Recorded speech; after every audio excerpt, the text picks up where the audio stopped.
Chapter 1432. After returning to the real world, Alger patiently waited for the mission mentioned by Mr. Fool to arrive. On this day, he was wearing the clothes of a pope and a silver-black mask. He was discussing the internal affairs of the Church of the Sea God with the oracle Danas when he suddenly saw a bishop enter. "Your Holiness, the Church of the Storm has sent an envoy with 2 gifts to congratulate you on your appointment as God's agent." The bishop held a box made of white tin and bowed respectfully. Danas, who had been secretly rejoicing that the Byam telegraph line had malfunctioned, blurted out in surprise, "Where's the envoy?" "He left after leaving the gifts," the bishop at the door replied helplessly. Although the people of the Church of the Storm often had irritable and impulsive moments, such behavior was quite rare. Alger nodded slightly. "It's enough that they didn't view us as enemies and sent an envoy with gifts." With that said, he raised his right hand and gently grabbed the white tin box in the bishop's hand, causing it to be swept up by the wind and fly over. After catching the small box, Alger's movements suddenly slowed down, as if he felt a heavy weight. Little by little, he opened the container and saw a book bound with yellowish-brown parchment inside. On the surface of the book, there was a line of words written in Elvish: "Book of Calamity." Book of Calamity. After reading the line of words, Alger fell into a trance, feeling like he was dreaming. But soon, he understood that it was true. He understood what the mission Mr. Fool was talking about. Alger sighed silently and looked at the bishop at the door. "What's the second gift?" "It's a ghost ship called the Blue Avenger. It's already docked at the harbor," the bishop replied without any abnormality. Blue Avenger. When Danas heard this name, he instinctively cast his gaze at Pope Alger. He remembered very clearly that this was the ship of the other party when he was a pirate. This meant that the Church of the Storm knew that the Pope of the Church of the Sea God was their former cardinal. Was this a congratulation or a declaration of war? As Danas' heart tightened, he found another gift that he was quite familiar with. It was the extremely evil Book of Catastrophes that he had seen when he followed German Sparrow. "Write a letter to the Church of the Storm for me. Thank them for their gift." Alger had calmed down and ordered calmly. After the bishop left the room, he turned to Danas and said, "Oracle, I've received Mr. Fool's revelation. I'll be completing a mission next, and I might only be back in a few years." "Oracle?" Danas blurted out in surprise. At this moment, there was only one thought echoing in his mind. "How come I didn't know?" Alger nodded. "Mr. Fool is about to enter his slumber. However, this does not affect the answer to your prayers." Danas was so shocked that he couldn't speak. Alger continued. "German Sparrow has also entered his slumber. When I leave, the affairs of the church will be handed over to Elder Derek Berg of the New City of Silver. You need to cooperate with him and write the matter of the sea god being Mr. Fool's subsidiary god into the canon so that all believers can accept it. Our faith is the key to Mr. Fool's awakening. You are his oracle, so you have to set an example in this regard. Of course, he can give you a new revelation at any time and give you other missions." Danas felt a little dizzy and confused, but he still understood the seriousness of the matter. He hesitated for a moment before nodding heavily. "All right."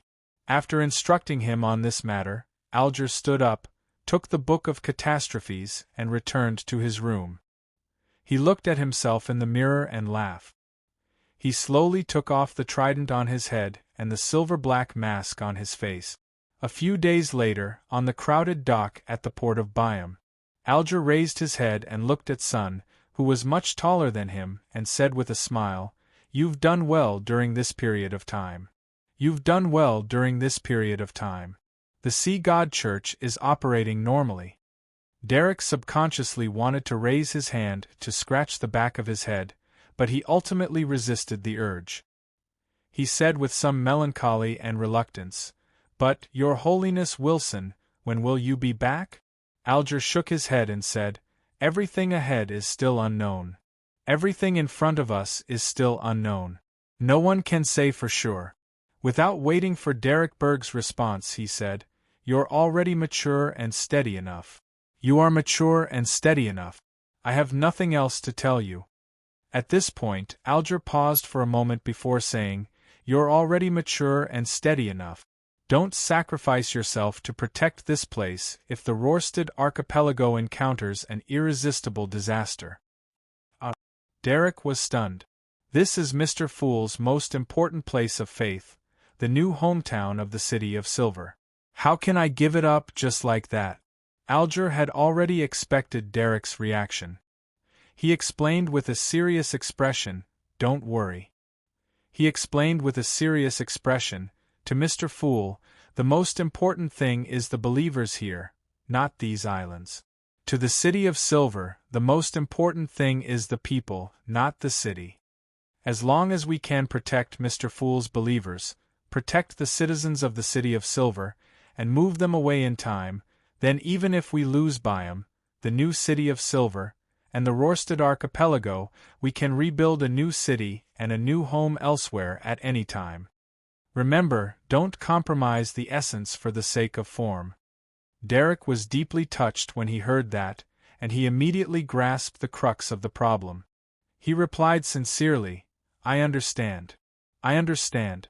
Thank you, Your Holiness Wilson. I will protect Mr. Fool's believers and the people here." Alger didn't say another word. He turned around and walked towards the Blue Avenger, which was docked at the dock. This ghost ship was still in the form of a three-masted sailboat that lagged behind the times. Compared to before, it hadn't changed at all. Alger looked at it and the few crew members on the deck. Suddenly, he felt something and looked down at himself. He was wearing a linen shirt, a brown jacket, and a pair of wide-legged trousers that were popular locally. There was a special leather belt around his waist, and there was a short knife and a short staff made of white bone on it. The corners of Alger's mouth curled up slightly. He took a step forward, rode the wind, and landed on the deck of the Blue Avenger. He then turned his head to look at the boundless blue sea, raised his right hand and said in a deep voice, "Set sail. Bakeland, Empress Borough, inside the Hall family's luxurious villa." Audrey sat on a comfortable sofa, watching her father, Earl of Hall, and her brothers, Hibbert and Alfred, discuss the recent situation and development trends of the kingdom. She watched as her mother, Lady Caitlin, constantly gathered the butlers and deacons to make the final preparations for the upcoming ball. She didn't say a word. With a faint smile, she quietly watched this scene that was rather common in daily life. After an unknown period of time, Earl of Hall looked over with a smile. "What's on our little princess's mind?" Audrey pursed her lips and replied with a faint smile, "What's on your mind?" "Yes. I'm guessing you're thinking about which dress to wear at the ball today, and what kind of hair and makeup to match," Hibbert said on behalf of his father with a relaxed expression. The corners of Audrey's mouth curled up. "Correct answer, but there's no reward." She then slowly got up and said to her parents and brothers, "I'm going upstairs to change into my gown." Earl of Hall smiled and nodded. "There's no rush. Everyone agrees that you're worth waiting for."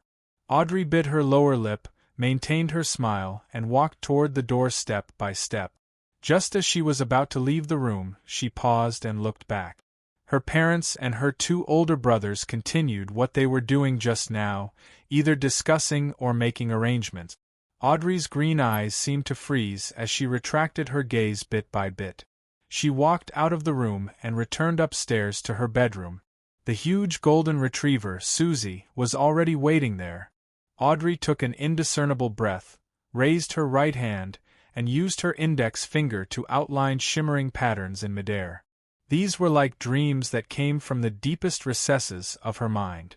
A few seconds later, the faint light distorted into an abnormally beautiful girl with blonde hair and green eyes.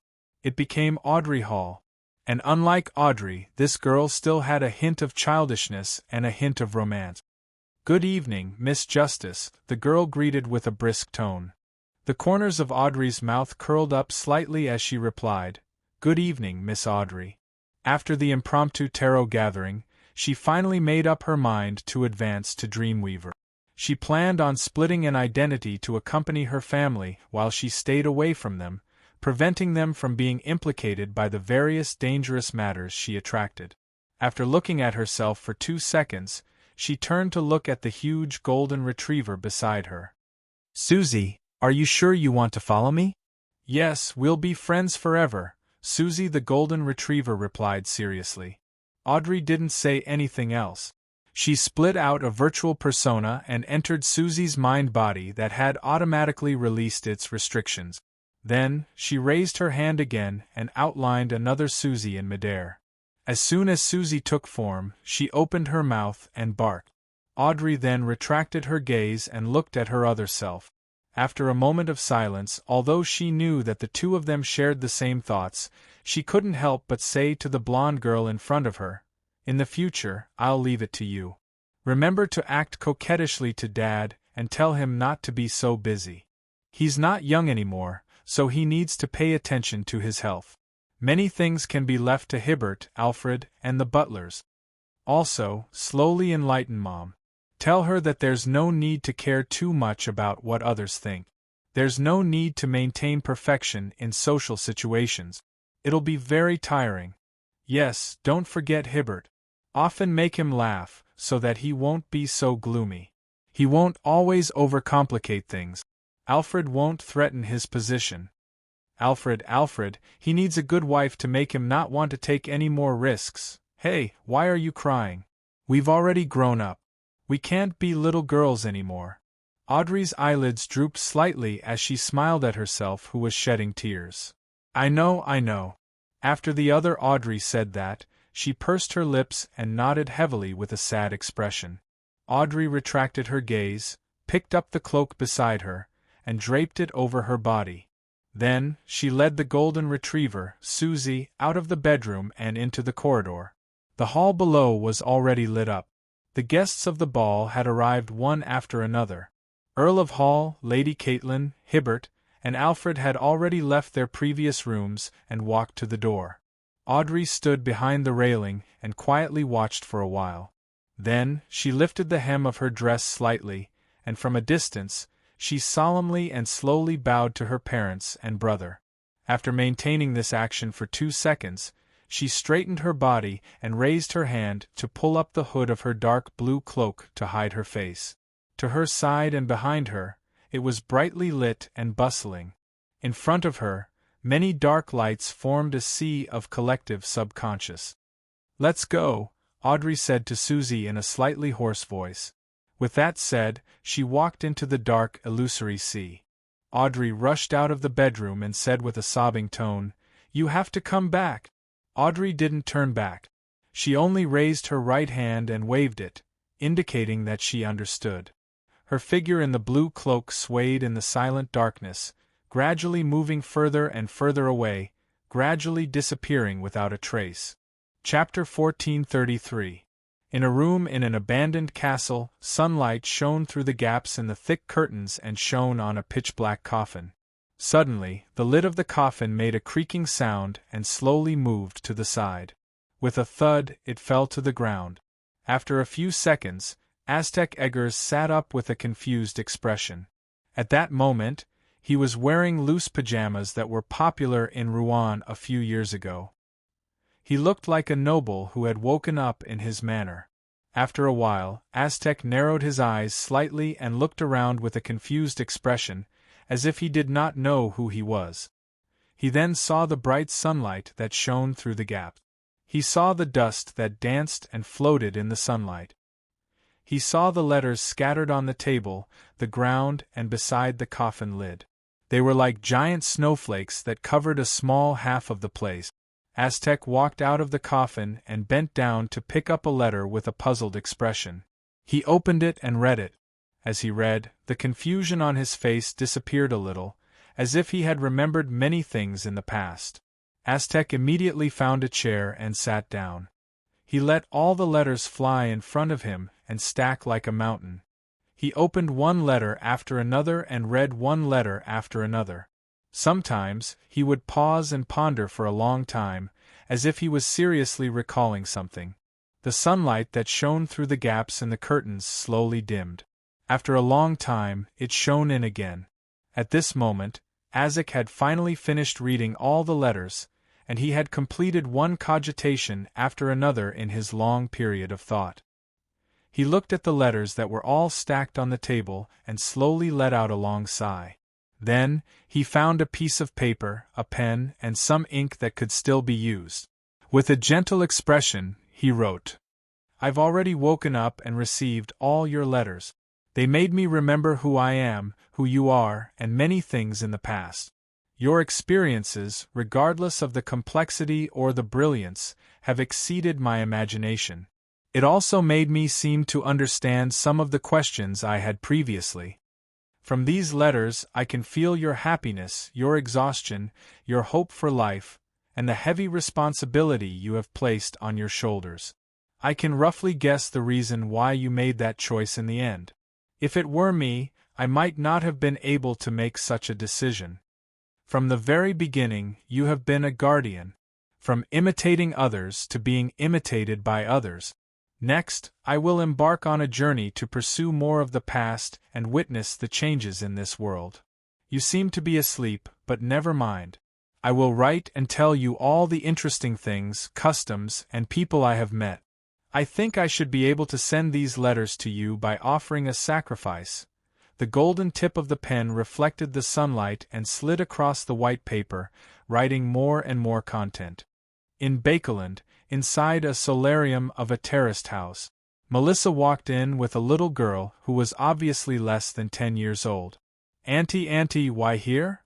the little girl asked doubtfully. "The stories I heard were all about mysterious rituals being held in the basement." With her hair tied up, Melissa, who was wearing glasses, smiled.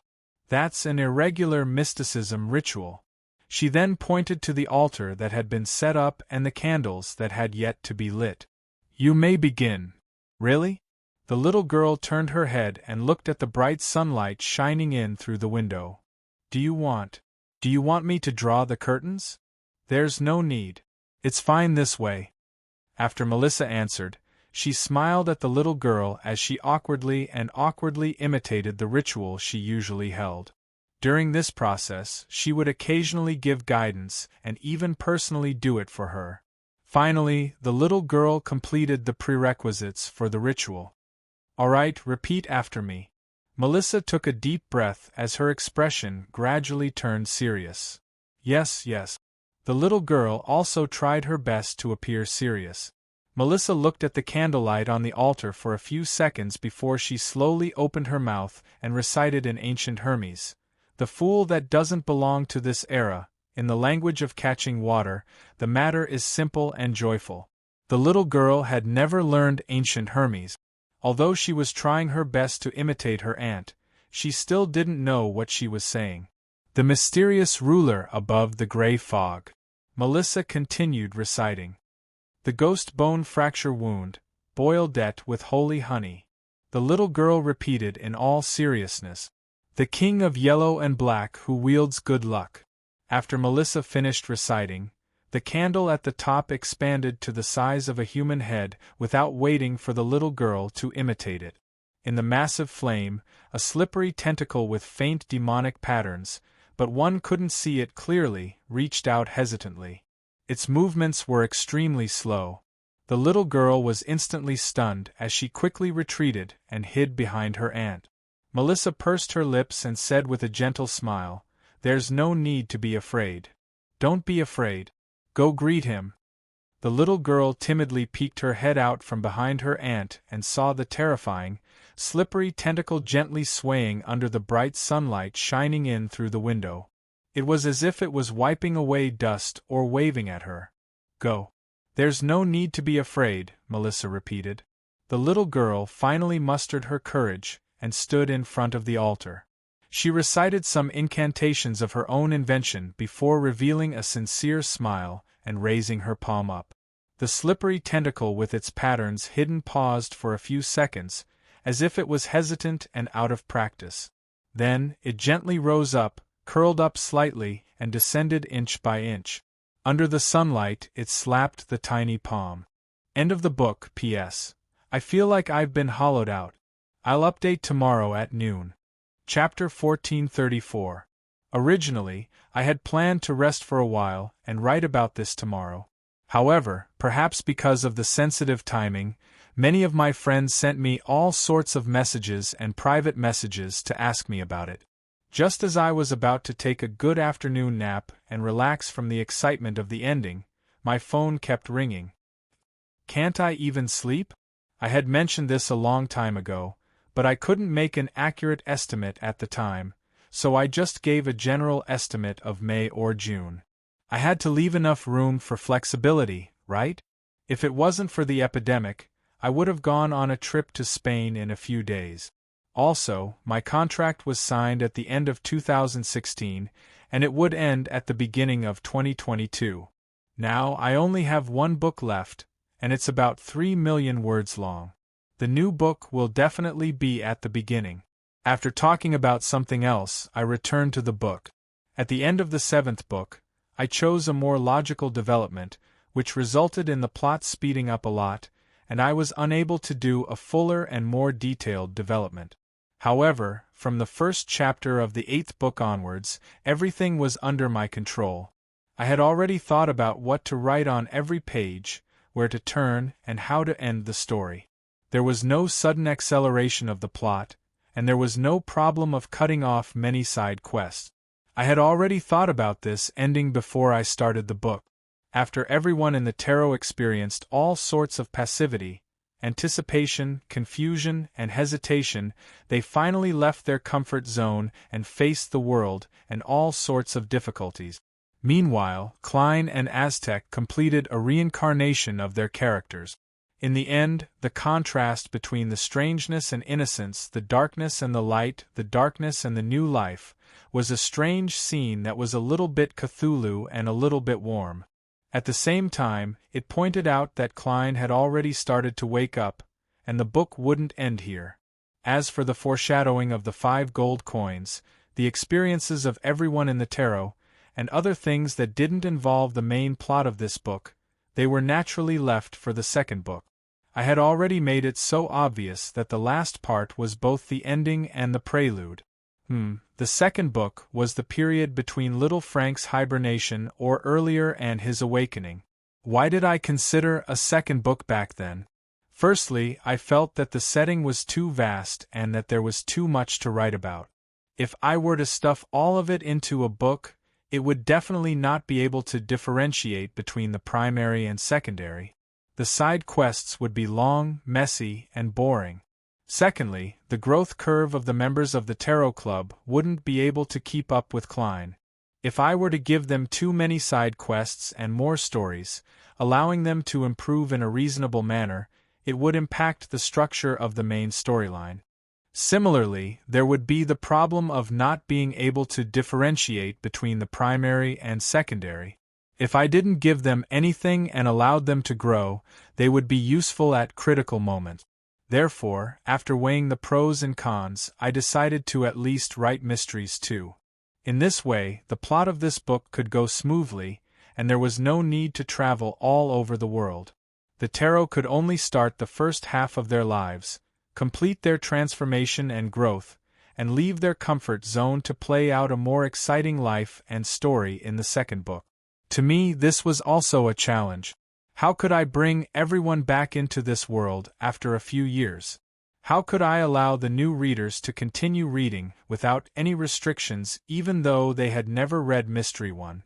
I didn't have the experience of writing a book series, and I didn't have the experience of writing a 2nd book under the same world perspective. On one hand, I didn't consider this problem when I designed the previous books, and there wasn't enough space to expand. On the other hand, I was afraid of repeating the old pattern, and I couldn't break through it. However, this kind of fear was also a kind of limitation.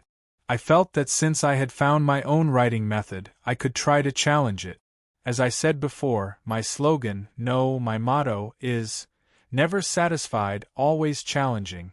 For the 2nd book, I haven't thought of the main character and how to cut into it, but some scenes have already appeared in my mind. It was the various attempts of the tarot people to awaken little Ku, the 5 gold coins, the iron cigar case representing different people, and the hidden lines formed by them. Perhaps he would meet a hunter who would light a cigarette and talk about the past. Perhaps he would occasionally catch a glimpse of half a beautiful face. Perhaps he would hear news of the discovery of a new continent from overseas. Perhaps he would make contact with the kings of the sea. Perhaps he would explore the few undiscovered treasures on the sea. Perhaps he would become swollen with all kinds of transmigrators and infiltrators. As for the specific style, I will decide when the time comes.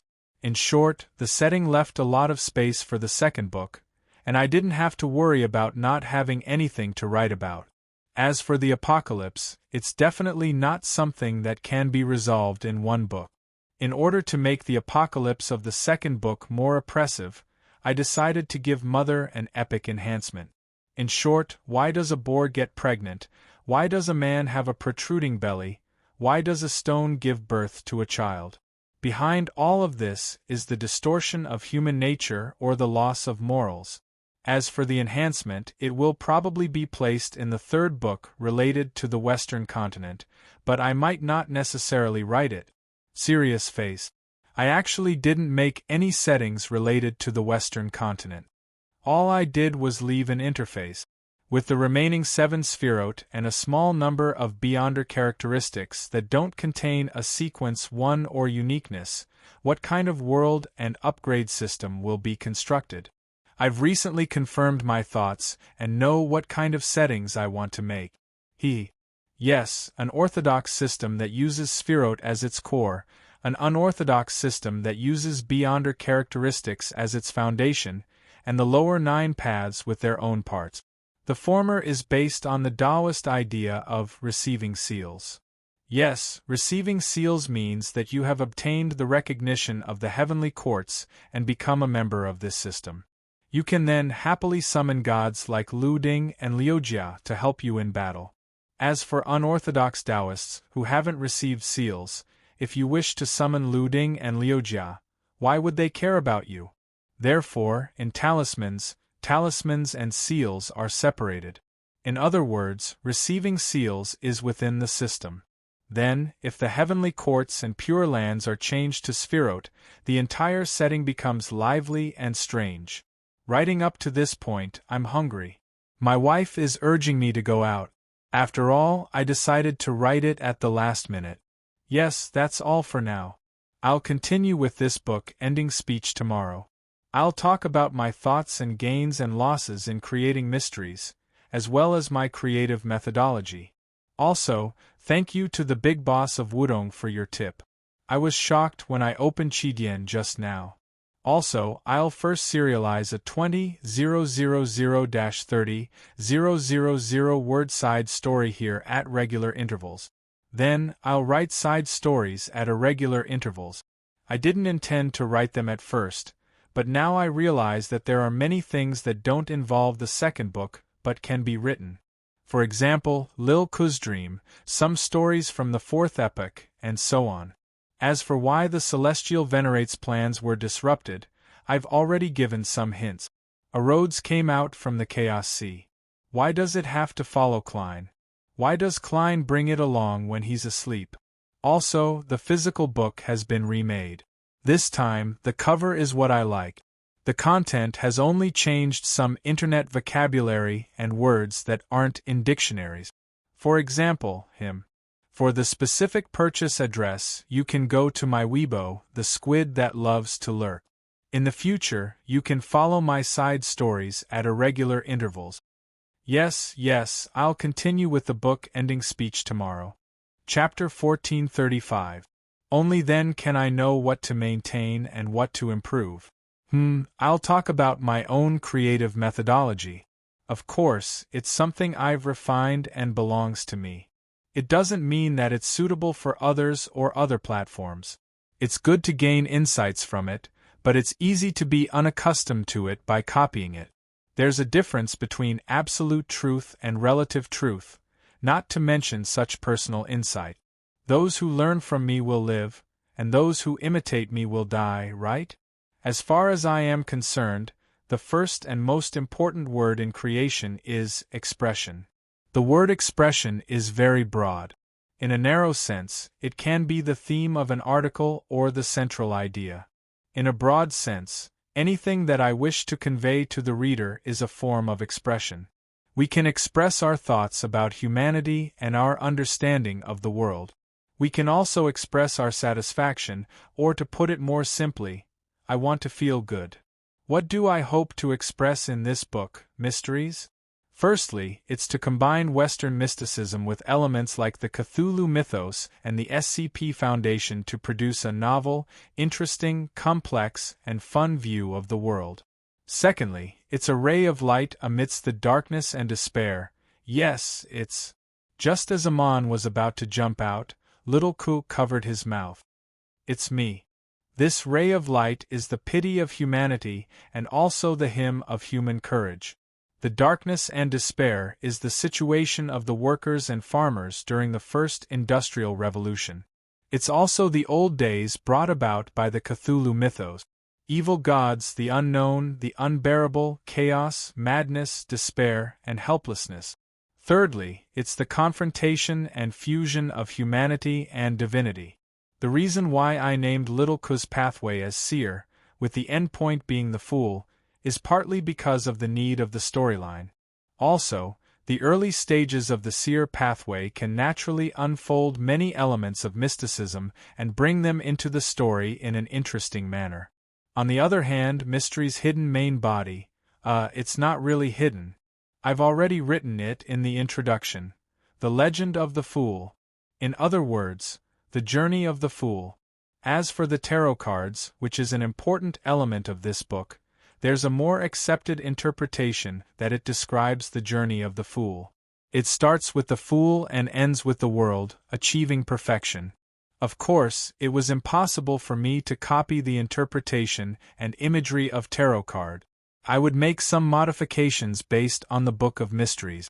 Therefore, the journey of a fool referred to the gradual change from a human to a god. It referred to the spiritual journey brought about by the confrontation and fusion of humanity and divinity. I hoped that Little Ku would always have a human side, a warm side.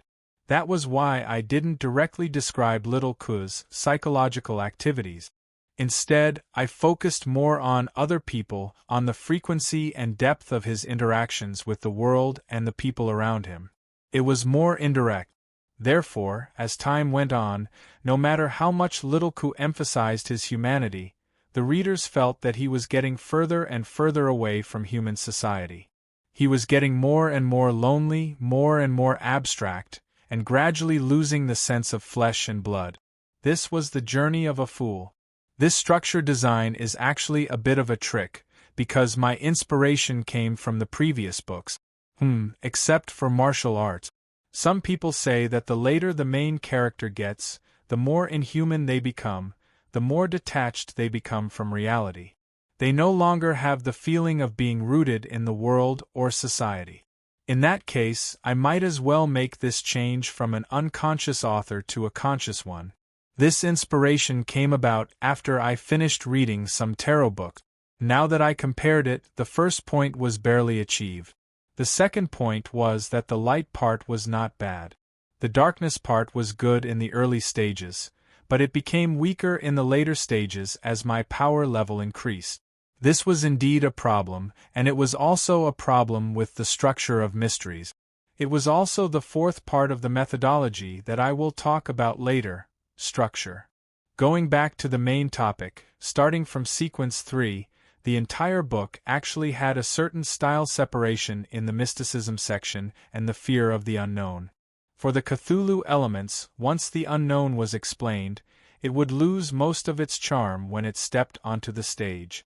Therefore, the sense of chaos and madness in the later stages was maintained well. Darkness, despair, mystery, and insignificance were definitely lacking. Before I started the book, I was very hesitant. Should I only write up to sequence 3 and leave the rest as the background? That way, the overall style of the mysterious world would be very unified. That kind of captivating feeling, accompanied by the sense of exploration and fear, and the sense of mystery would be able to permeate the entire book. But in the end, I was still a little greedy. I hoped that mysteries would be able to outline the overall appearance of the world. After that, I would be able to calmly express myself in this world view. Thirdly, my personal score was above passable. It didn't exceed 80. The main reason was that I wasn't ruthless enough, and my expression wasn't direct enough. After saying expression, the second set of keywords in my creation was interesting, interesting. In other words, after determining what I wanted to express, then I would have to examine my theme and possible expression methods to see if they were suitable. It wasn't that some themes couldn't be written. Excluding external factors, whether a theme could be written depended on whether one could write it in an interesting manner. Even home-cooked dishes depended on who cooked them and how they were cooked. Yes, in essence, humans seek novelty and novelty. Of course, they also seek to feel refreshed and touched. I will deal with the latter too in the emotions section. Here, I will only talk about novelty and novelty. Novelty doesn't refer to simply being rare, and novelty doesn't refer to simply seeking novelty. They should be closer to being creative and different from others. As for interesting and interesting, in terms of meaning, the difference is quite big. Interesting refers to fun and novelty, while interesting can have the additional meaning of being able to ponder over it. Interesting doesn't necessarily mean that it's fun or funny, but it can make people immerse themselves in it and find it interesting. They can ponder over it and let their imaginations wander. Interesting doesn't necessarily mean that it's interesting. Nowadays, there are many simple, relaxing, funny, and memes. There is also a huge market. Of course, the two can also be combined. In addition to being interesting, it can make people feel that it's interesting. They will be willing to ponder over it, research it, immerse themselves in it, and fantasize about it. That will make it twice as attractive. In addition to being interesting, if I can make the writing, character interactions, and details interesting, it can also serve as the finishing touch, giving people more motivation to pursue it. For mysteries, the goal I set for myself was to first make it interesting, then pursue it. Now that I look at it, with 22 sequence pathways, 220 potions, 9 spherote, and the acting method, this system has indeed achieved novelty, interesting, and interesting. As for the actions, interactions, and details, I tried my best not to be monotonous or boring. Most of the time, I still met the requirement. Of course, there was still room for improvement in this area. My third creative keyword is immersion. In fact, there are many types of immersion. Indeed, many people immerse themselves in the protagonist, but there are also people who immerse themselves in the protagonist's father, mother, brother, or girlfriend. There are also people who immerse themselves in the supporting roles, the audience, the reader, the worldview, the earth community, the holiness of science, the classical culture, and so on and so forth. And when an author has determined what they want to express, they have also found an interesting entry point in the theme and expression. Then, the next question to consider is which angle they want the main readers to immerse themselves in. This will determine what kind of narrative techniques they will use, the structure of the article, and what kind of foreshadowing. Previously, I wrote an idea on my public account that was only 3 chapters long. Actually, it was an idea that came from the perspective of immersion. I hoped that the main readers would immerse themselves in Earth's knowledge, watching a native make a fool of himself and grow up with the help of Earth's knowledge. It would be a more satisfying experience. In addition to the common immersion of the protagonist, mysteries also put more effort into the power system, potions, acting method, and the overall view of the world. Therefore, it uses a lot of suspense and deciphering technique. Bit by bit, it unfolds bit by bit, allowing everyone to immerse themselves in it. My fourth creative keyword is structure. After taking the first 3 steps and thinking of the outline of the story, I have to think of the overall structure based on these. Therefore, when I say that the ending of mysteries is expected from the beginning, it can be completely seen. The contrast between the beginning and the end, the cycle of fate, and the ending of the story are all unfolding under a big structure. To me, this has a strange sense of beauty. Apart from the overall structure, there is also the structure of each individual part. I've talked about the structure of the first book before, and I'm very proud of it. I've also talked about the structure of the second and third books, but after that, I rarely mention this word. This is mainly because the further I write, the more restrictions there are and the less freedom there is. If I can't think of a good structure or a good entry point, I'd rather use the most common or already used story structure. There's nothing special to talk about. Among them, the fourth book is the type that progresses layer by layer and finally explodes. The fifth book is the type that grows bigger and bigger and finally produces a huge change. As mentioned in the sixth book, it's the type where the climax is sandwiched in the middle. The seventh book is the sudden explosion in the daily travel, and overall, it's similar to the structure of the second book. The eighth book is the continuous climax, and then ends with a lingering charm. Among these, when I officially start writing some books, I don't have a clear idea of the structure, or I don't know how to achieve the desired effect, which leads to a rhythm problem in the middle, or I have no choice but to lose some things in order to make the plot more reasonable. These are all experiences and lessons learned. In the future, when I write a new book, I need to make sure that I have a very clear understanding of the structure and grasp it. I don't just have a concept and try it out vaguely, explore, and write it. This way, if I'm lucky and in a good state, I can grab hold of inspiration, and maybe there will be a surprise, but most of the time, there will be many problems. My fifth creative keyword is realistic, real. This is actually developed from the third keyword, immersion. At first, I thought that the most immersive thing was probably the most realistic environment, and then on this basis, surpassing reality, and the most realistic is undoubtedly our daily life, which is the theme of the city. Under this premise, the city is definitely the easiest theme to immerse in. So, after the end of my previous life, I wanted to merge fantasy into the city, which is both realistic and surpasses reality.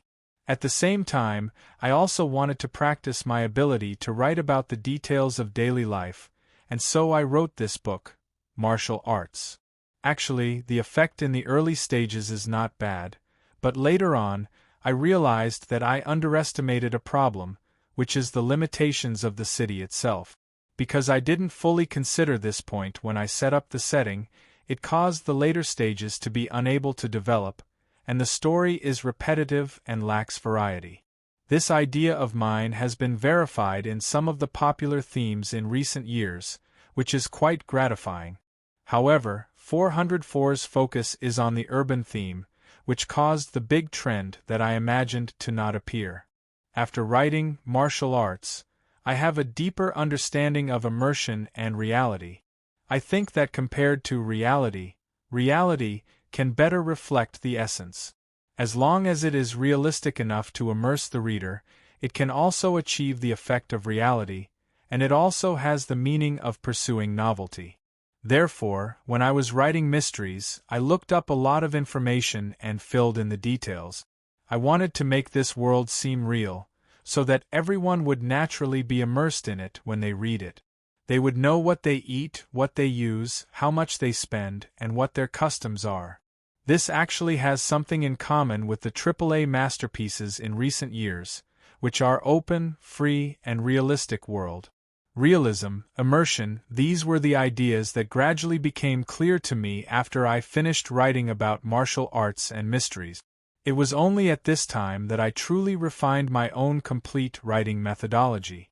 Of course, this method of writing is really tiring, very tiring. This point, mysteries, was done very well in the early and middle stages.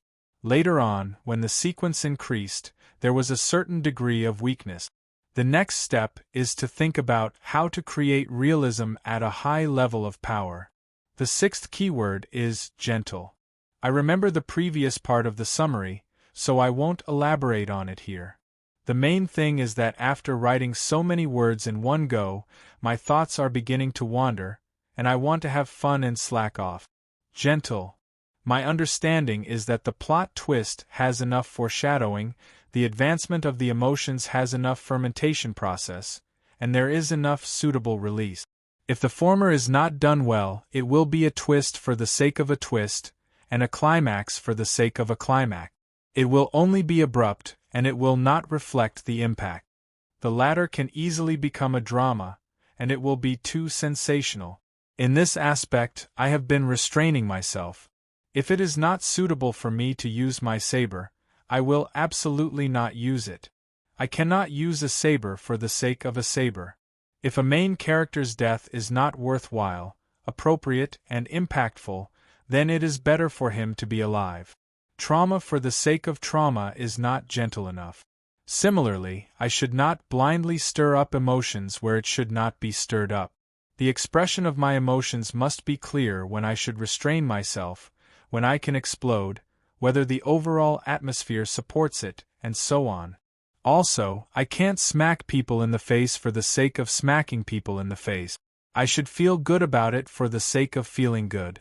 When the plot moves forward, the point of feeling good will naturally be gentle, and it will not make people feel awkward. In this aspect, I have done quite well in terms of mysteriousness. The only time I have exceeded it was in the chapter where I asked myself, but that was also traceable. The seventh keyword is character. As I said before, I first focus on the story before the character, which is different from first focus on the character before the story. But from the beginning of martial arts, I increasingly feel that the character is equally important. In a book, the world's view is the skeleton, the plot is the meat, and the character is the blood. Without good characters, the book will be lifeless. It is difficult to make every part of a long story interesting and attractive. It is also difficult to create resonance, moving, and other emotions. In terms of character creation, apart from the layers of character settings, I have also slowly explored a word: interaction. The establishment of a character's image lies in the character's interaction.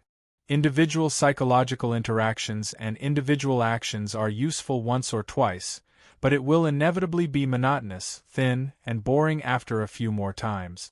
With interaction, the character will come to life and show different versions of themselves in different interactions.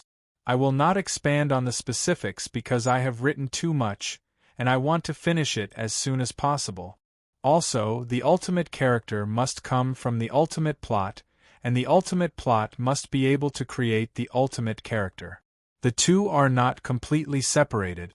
In this book of mysteriousness, I have gone from a vague understanding to a clear application. It can be said that I have gained something and created some decent characters. Of course, some of the characters are limited by the length, and the growth curve of the characters cannot keep up with little coup. I can only be considered to have completed the first half of the book. I hope that in the future, the second half of the book will be better. In conclusion, although Amon is annoying to many people, his overall character completion rate is the highest apart from Little Cuz. Similarly, I have certain problems with the creation of many villains. As mentioned in the 7th book, I am used to setting up too strong characters, lacking enough opportunities to appear, and the accumulation of emotions is very little. There is even less interaction. I have to change this in the future. In addition, with the keyword reality, I also have to pay attention to the problem of whether the characters are distorted. Sometimes, if the characters are too funny and have too many jokes, it is easy for them to be distorted and degenerate into the kind of characters in most anime. Of course, this does not mean that such characters are not attractive. Whether they are distorted or not depends on the overall atmosphere of the story. The 8th keyword is change. This is mentioned the most in the summary. The most taboo in a book is to not change at all. Regardless of whether it is the light or the dark lines, there must be a certain amount of change. Otherwise, it will not be able to support a long length. Even the simplest structure of the endless wind Xuanhuan must bring about changes by repeatedly changing the map to eliminate the sense of repetition in the plot. In the process of writing Mysteriousness, in the middle of the fourth book, the leveling up line was too long, resulting in insufficient changes and a decrease in the tension of the plot. Previously, in the later stages of the martial arts, the plot began to repeat, and the fights became more and more boring. This is all mentioned before. I have to improve in the future, always pay attention, be clear, and take precautions in advance. The ninth keyword is details. Details. The devil is always in the details. This is also the key to substitution, reality, gentleness, and character being put into practice. Without details, it will undoubtedly be unrealistic, impossible to substitute, boring interaction, and sudden changes. This is a big topic. Please allow me to be lazy and not talk about it. After all, this is not a writing class. In short, there are many details in Mysteriousness, so there is texture, characters, pictures, and emotional resonance. I am very satisfied with this. However, in the later stages of the battle, there is too much abstraction and conceptualization. Gradually, there is a lack of details. This is indeed a big problem. I have some ideas on this point. This is the inspiration that Jojo gave me. It is to give the rules and restrictions of the ability, as simple as possible but clear enough rules and restrictions. Then, I can write within this framework. This way, the ability has boundaries and the details are guaranteed. This is something that can be improved in the future. The 10th keyword is emotion. At this point, I really don't want to write anymore. It is too tiring, and I have emotions. Actually, many web novelists have talked about emotions. Many even use it as the core of their writing method. The entire story is planned and laid out around how to arouse the reader's emotions. I also attach great importance to emotions, because a good climax, a good scene, a good character will ultimately contain or bring about emotions. Without emotions, the story will be dry and lack sufficient attraction.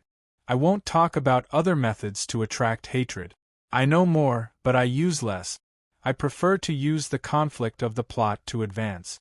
However, for emotions, I will always pay attention to whether the progression of the emotions is natural, smooth, and if there are too many interruptions in the middle. Otherwise, it will not be able to stack up the climax and build up the sense of impact. In addition, emotions cannot be equated with hatred and venting. There is also love and justice. No, there is also touching, affection, satisfaction, and so on. A good author should try to enrich their arsenal as much as possible and increase the types of emotions that can be aroused. In Mysteriousness, I am very restrained in the overall emotions I give, and I have been softening the progress of the emotions. Therefore, the many keywords in the writing definitely do not exist in isolation. They all complement each other and form a natural whole.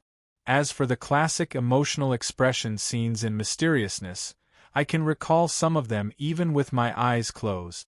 I won't praise myself, mainly because I am too lazy to write them. In short, it is done well. In the next novel, I hope to increase the intensity of the emotional outburst and combine it with other emotional expression method.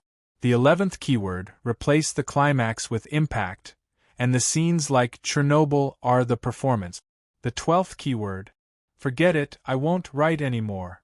I am too tired and I have vomited out all the ink. Anyway, it is the less important ones. I am not afraid of others copying my creative ideas. On the contrary, I rather hope that others will copy my ideas. This means that I will have many books that suit my taste. However, this kind of writing is bound to be tiring. Of course, it is also very satisfying. The last number of subscriptions.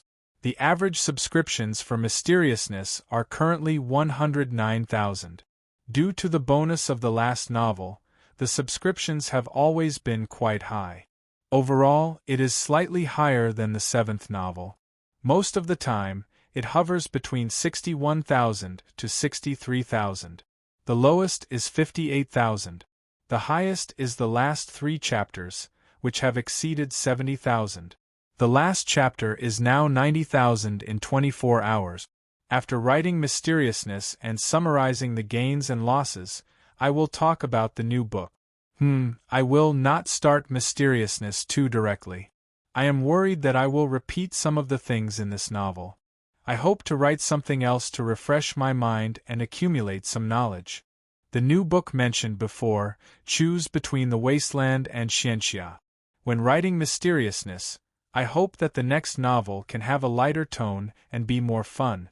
So, at first, I was leaning towards Xianxia. Later, someone told me that I can make the main character a little crazier and let him dilute the tone of the wasteland. This seems quite interesting. In short, the scale is balanced again. After I rest for a while and clear my mind, I will ask myself which novel I want to write the most. The preliminary date of the new book is mid-November. I will announce the specific time on the official account.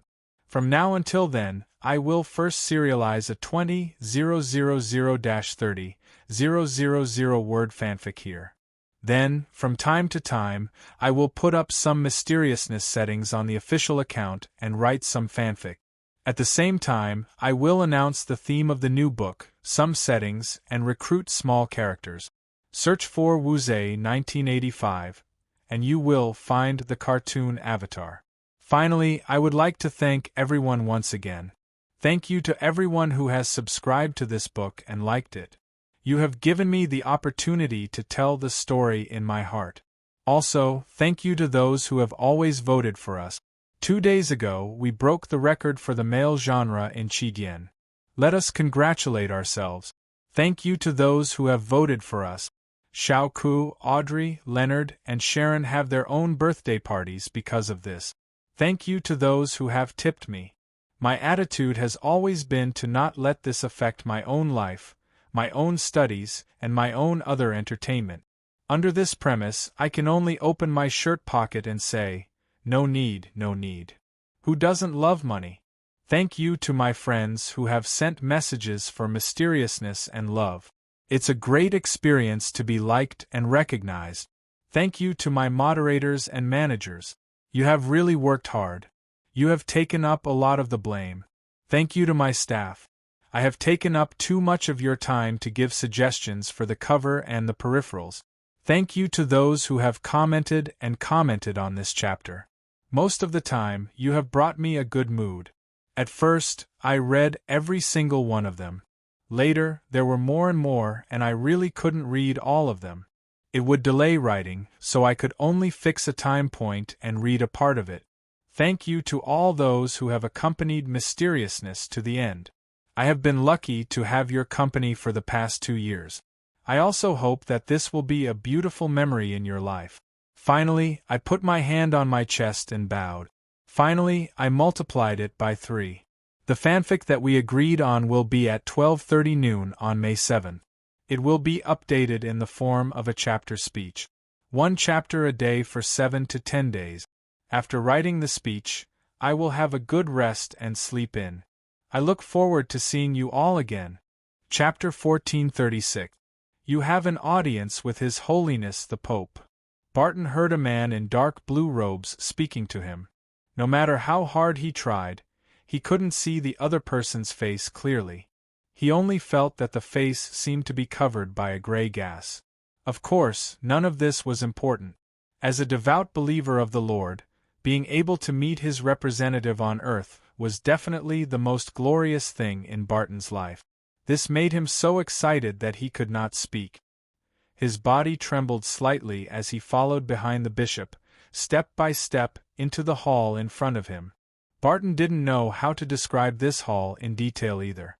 He only knew that it was grand and gorgeous, and it gave off an extremely oppressive feeling.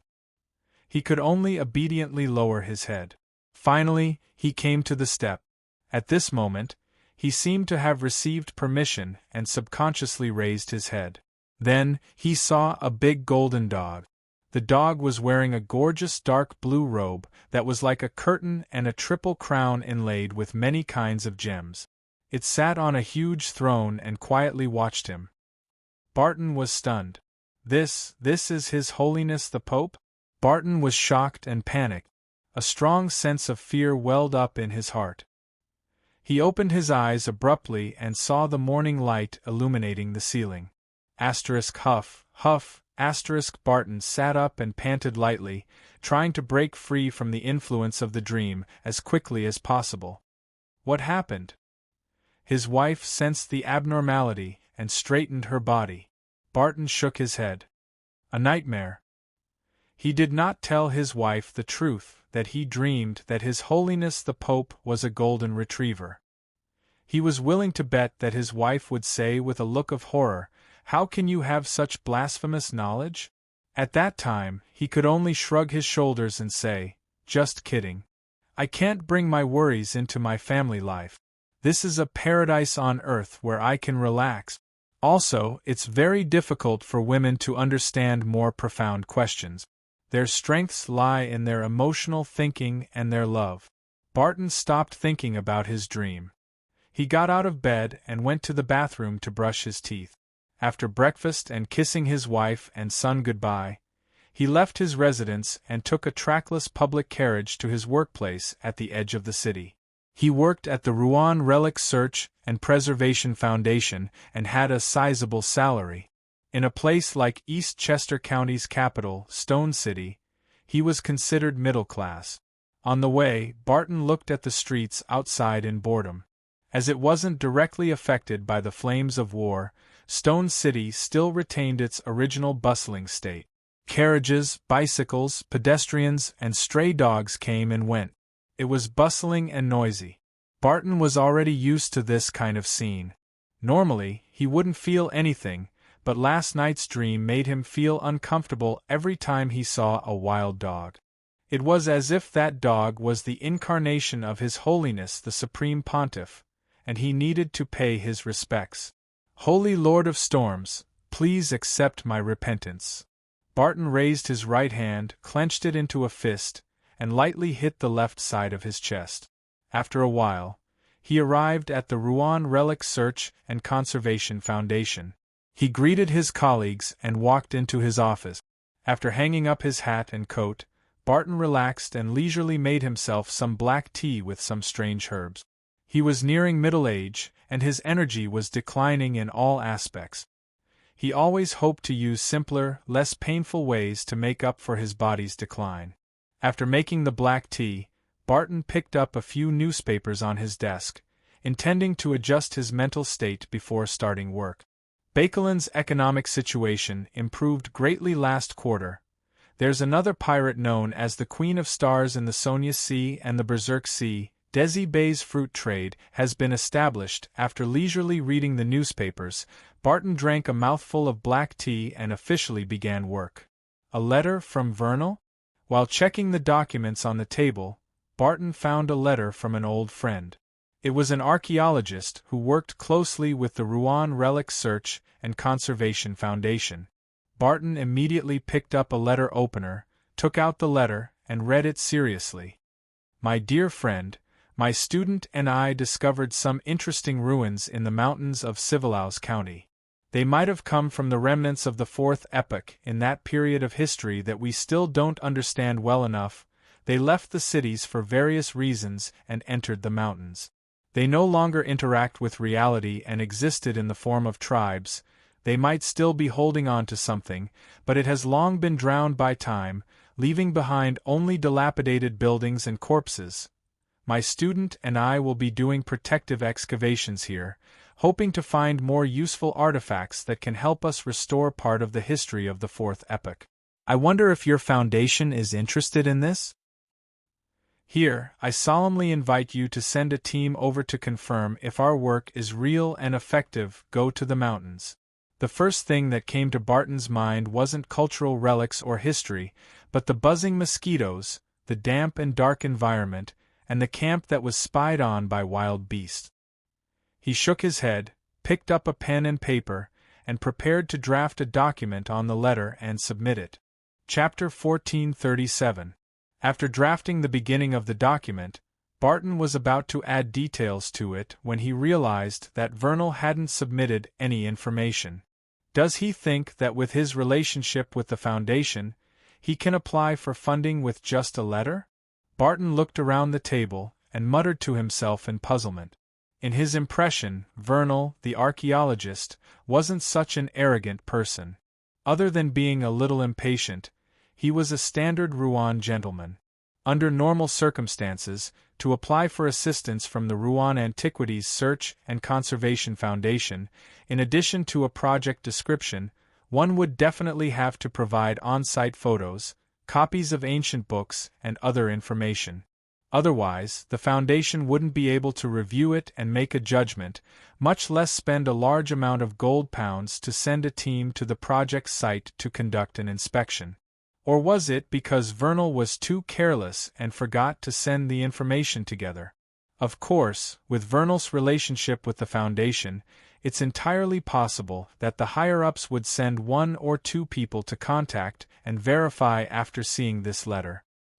As a friend, I still have to do something for him. Barton shook his head and didn't think too much about it. He stood up and walked to the front of the bookshelf. He then stretched out his right palm and ran his finger across the spines of the books to choose the reference materials he needed.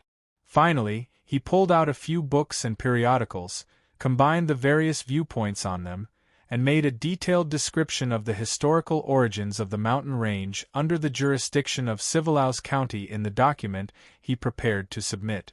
In the history community, there is such a widely recognized point of view. For a short or long period of time, the Solomon Empire and the Tudor dynasty coexisted in the northern continent. The boundary between them is likely to be the present-day Hornacis mountain range and the Fainapotter Plateau.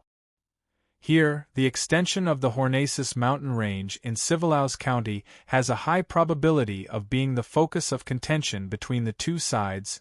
Barton didn't endorse Vernal. He only indirectly indicated that there might be quaternary ruins in the mountain range of Civilhouse County by providing references.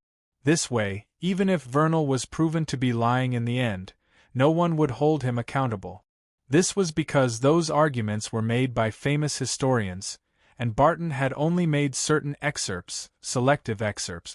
At the end of the document, he listed his references.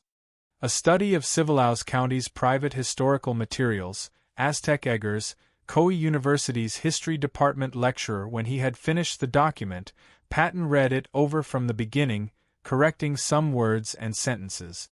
Then he took the draft into the clerk's room next door and asked them to use the mechanical typewriter to produce a formal text.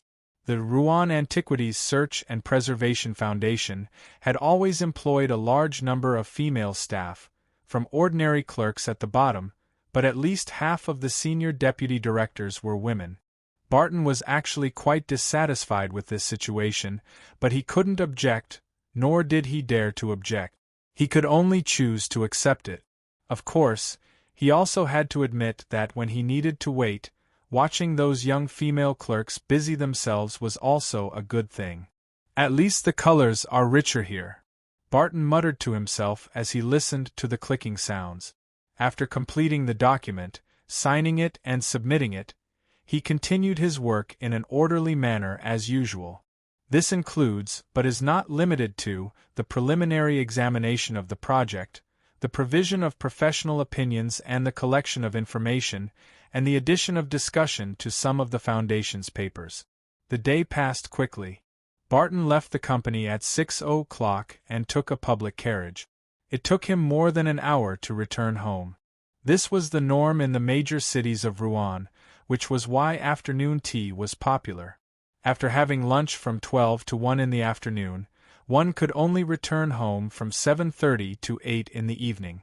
During such a long time, most people would definitely be abnormally hungry if they didn't have afternoon tea to fill their stomach. Of course, this was only limited to the middle class and above. Many poor people might only eat 2 meals a day. Moreover, when conditions were met, both the husband and wife had to work.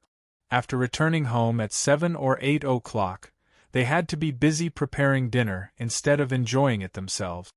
"Vernal came to visit you this afternoon," Barton's wife said casually as she took off his coat and hat. "Vernal?" Barton was momentarily stunned. The archaeologist who discovered the Quaternary ruins in Civilous County returned to East Chester County?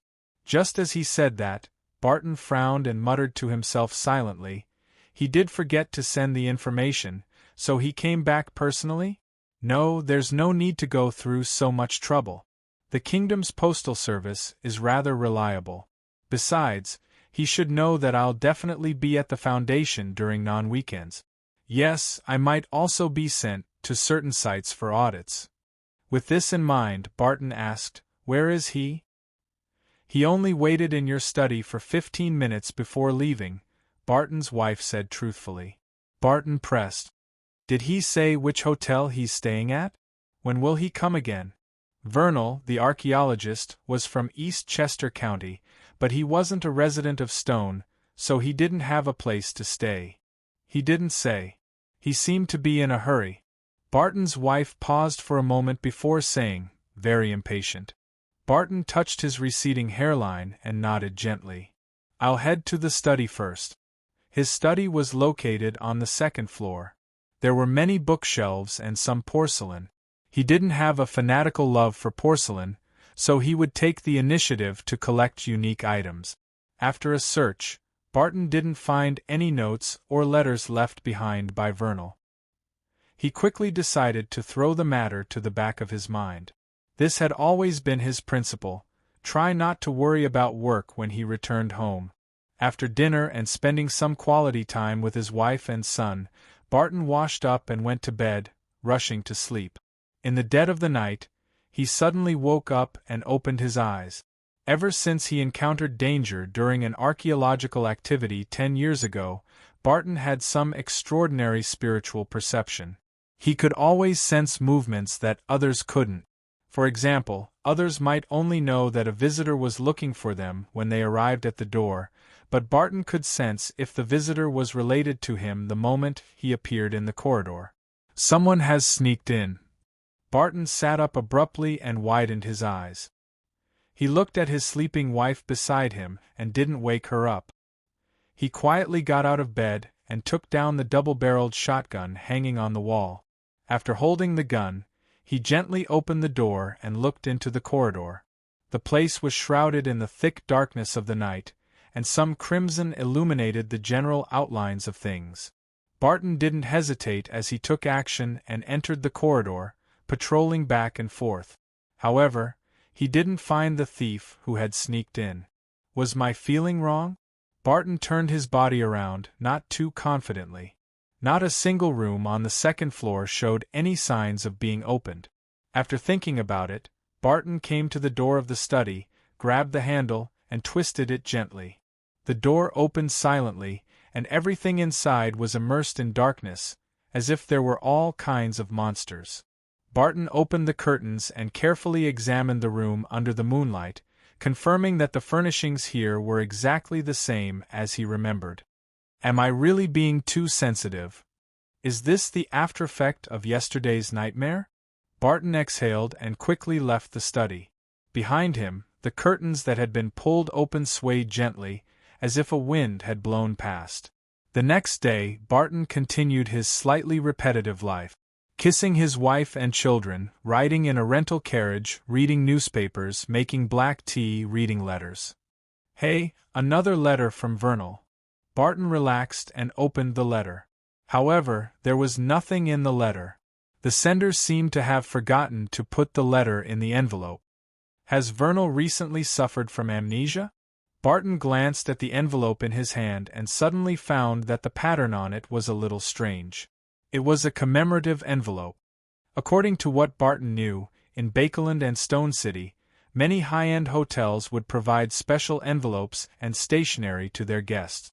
It was equivalent to a tourist souvenir. Which hotel is this from? Barton brought the envelope to his nose, preparing to take a whiff of the fragrance on it. It was also unique and recognizable. In the next second, he smelled the faint smell of blood. Chapter 1438. In an instant, all the hair on Barton's body stood on end.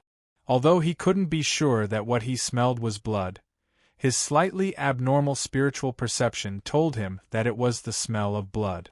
Vernal met with misfortune? Just like the archaeological team I was in back then? No, there's no blood residue on this envelope at all. Why would it emit the smell of blood? After a brief moment of extreme fear, Barton stood up. As an ordinary person, he only had one instinctive reaction when faced with such a situation: call the police. Just as Barton took the envelope and left his seat, he suddenly remembered something. The Rouen Antiquities Collection and Conservation Foundation had clear rules on how to deal with similar situations. If a frightening or inexplicable phenomenon occurred in a project, everything was to be stopped immediately and the compliance department would be reported to, and they would be responsible for the follow-up. Barton had never understood why he had to go to the compliance department. From what he knew, this was a department that examined whether a project had violated any rules. It had nothing to do with dealing with unknown dangers. However, the founder of the foundation, Miss Audrey Hall, hadn't made many changes when she reviewed the internal work rules. She had only added this one rule, so the higher-ups weren't willing to argue with her over it. Obviously, I'd rather go to the head of security, Barton mumbled as he walked out of the office and went all the way to the compliance department at the end of the corridor. Knock, knock, knock. He tried his best to calm down and knocked on the door 3 times in a gentlemanly manner. Please come in. A nondescript voice came from inside. Frankly speaking, Barton didn't know much about his colleagues in the compliance department. All he knew was that they were ruthless and swift, and they had caught one internal parasite after another who defrauded the foundation of funding. Taking a deep breath, Barton twisted the doorknob and pushed open the door. In his imagination, the compliance department should be working in an abnormally dark environment. Everyone maintained their silence, and from time to time, they would whisper a few words to decide the fate of a project and its person in charge. However, the first thing that entered his eyes was the bright sunlight, the brightly colored furnishings, and the grand and spacious layout. What's the matter? A black-haired, brown-eyed, and ordinary-looking compliance department employee greeted him. He was wearing a heavy black coat that didn't seem to be able to withstand Eastchester's cold and damp winter weather. In addition, Barton noticed that the compliance department employee had a Bakeland accent. He was either born there or had stayed there for a long time. She's not that cold, mechanical, and difficult to get along with. She even gives off a sense of familiarity. As such thoughts flashed through Barton's mind, he hurriedly said, "One of our partners seems to be in trouble." The letter he sent was just an envelope. There was no content and it smelled like blood. The compliance department employee's expression didn't change as he nodded slightly. "Show me the envelope." Barton then handed over the letter from the archaeologist Vernal. Only then did he realize that he had been a little impolite. "Sorry, how should I address you?" The compliance department employee raised the envelope to the sunlight and carefully read it. Pacheco Duane, Deputy Director of the Compliance Department, an experienced lawyer. "You can just call me Pacheco." Without waiting for Barton's response, Pacheco lowered his arm and said with a serious expression, "There's indeed a certain abnormality. My preliminary judgment is that this letter came from the Clough Hotel in the city. I once stayed there for a period of time, and I know that they like to print lavender castles on special envelopes and stationery." "Do we need to call the police?" Barton blurted out. Pacheco shook his head. "Not for now. Let's go to the scene to confirm the situation. I'll need some help from you. Look, I don't know this partner." "All right, I'll go with you," Barton replied hesitantly. After exiting the Lone Relic Search and Preservation Foundation and boarding a rental carriage, Barton noticed the awkward silence. He took the initiative to ask, "Pacheco, are you from Bakeland?" "No." Pacheco shook his head. "I'm from Mid-Seashire. I've only lived in Bakeland for nearly 15 years. Why did you leave Bakeland?" "I heard that it's the most suitable city for a lawyer to grow up in," Barton casually said. Pacheco smiled. "But it's also full of competition." Alright, I'm just joking. I used to be the personal lawyer and business partner of the steam-powered car tycoon, Framey Cage. Later, he invested in the establishment of the Bakeland Bicycle Company, and I started working as the company's legal consultant. Barton suddenly understood. Miss Audrey owns a large number of shares in this company. Is that how you know her? Yes. Pacheco sighed and said, in the previous war, Flamey unfortunately passed away, and his property fell into many disputes. As his friend, I had helped his widow and children secure a sizable share of the estate, thereby offending some people, which made things difficult for me in Bakeland. Fortunately, Miss Audrey extended an olive branch and invited me to East Chester County to work in the foundation as the deputy director of the compliance department. Seeing that Pacheco was even telling him such a thing, Barton felt even more amicable toward him. Puzzled, he asked, "Why would he target you? You're just doing your job as a friend and a lawyer. Those people should have targeted from Ms. Cage's widow and children." Pacheco said with a self-deprecating smile, "I used some dishonest methods. Besides, Framey's widow and children have other friends to take care of." As they chatted, the rental carriage arrived at Clough Hotel in the heart of Stone City.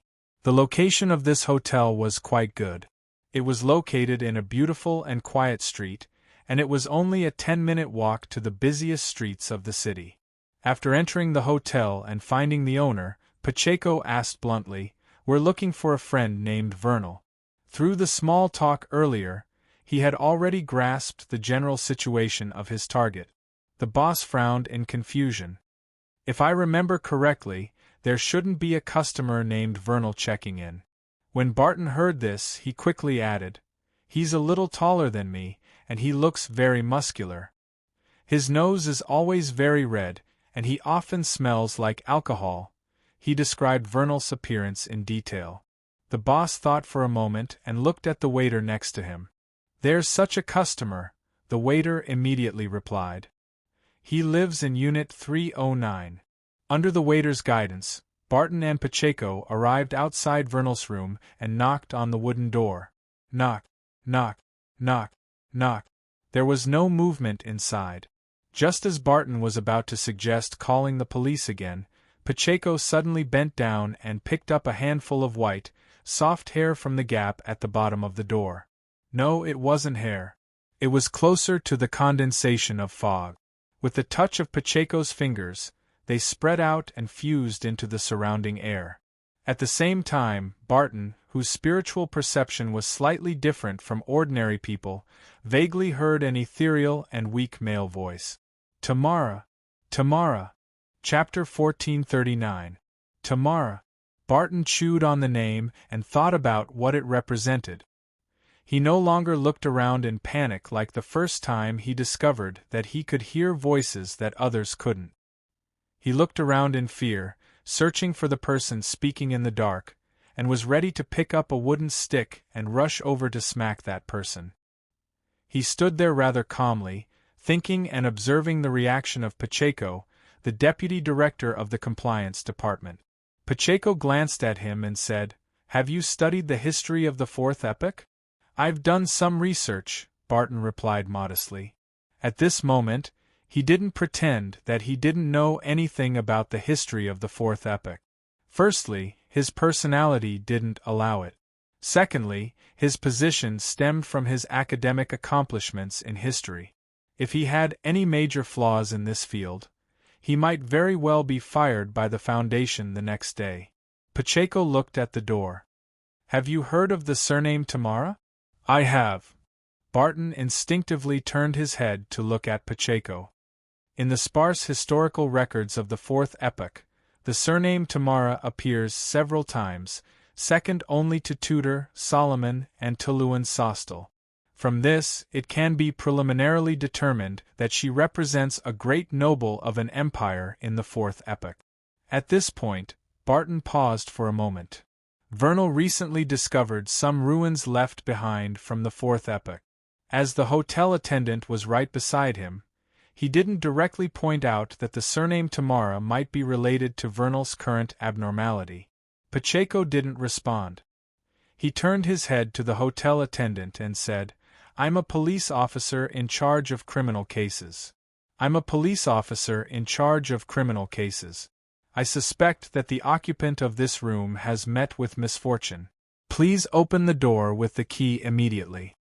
As he spoke, Pacheco took out an ID and showed it to the attendant. The hotel attendant was startled at first, then he carefully looked at the ID. Okay, I'll get the key." As he spoke, he turned around and ran to the staircase. "You're a police officer?" Barton blurted out in surprise. Pacheco looked down at the ID in his hand and chuckled. "This ID is absolutely authentic, and it was obtained through legal channels. Why make it so complicated?" Barton habitually replied, "I don't care if it's authentic or not. I don't care if it's real or not. I just want to know if you're a police officer." Pacheco laughed. "It depends on how you perceive it." This answer made Barton rather irritated, but as a standard Rouen gentleman, he politely shut his mouth after realizing that Roland wasn't willing to give a direct answer.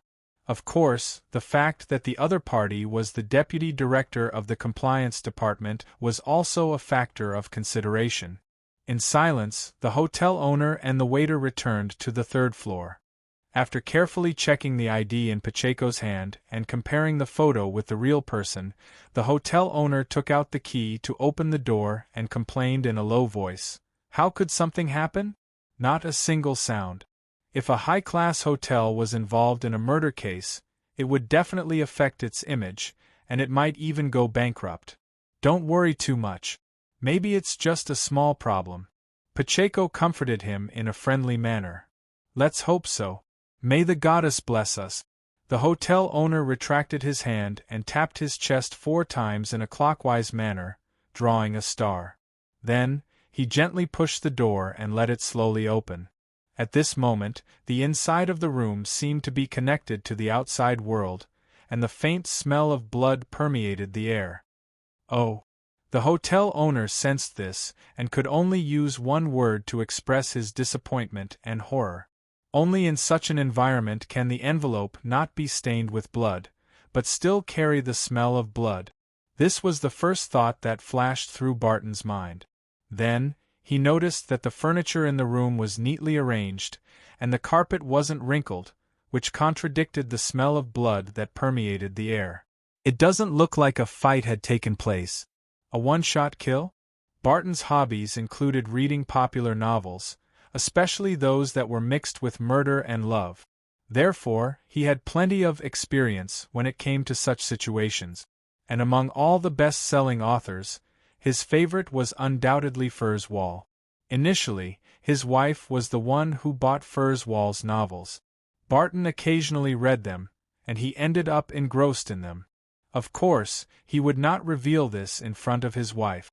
He would always use an authoritative tone to say, "Don't worry." He always said in an authoritative tone, "This kind of vulgar, shallow, and worthless book is only suitable for killing time." As Barton's thoughts churned, Pacheco put on a pair of white gloves and stepped into the room. After the senior solicitor looked around, he walked to the desk, picked up the letter with the lavender castle pattern, and said to the hotel owner and the waiter, "Do you know how many there were originally?" The waiter looked at the boss and stammered, "No, not every day, every time." What he meant was that after several shifts of customers, he no longer knew how many letters were left when Vernal checked in. Pacheco chuckled, shook his head, and said to Barton, who walked to his side, "Therefore, this world needs order and rules. If they can have a strict code of conduct, and remember to replenish the letter to a certain number every time a customer checks out, then we can use this to find some clues." "I don't quite understand what you mean," Barton replied truthfully. Pacheco smiled and said, "To put it simply, there will only be shadows when there is light. Of course, enough chaos also means opportunities." When Barton heard this, he nodded and said, "Yes, Roselle the Great said that chaos is a ladder to the top." No one knows if this sentence was said by him. There are too many people in this world who don't dare to express their views directly and can only borrow the name of others, Pacheco replied casually. Then, he picked up the blank letter at the top, put it under the sunlight that passed through the glass, and looked at it carefully for a while.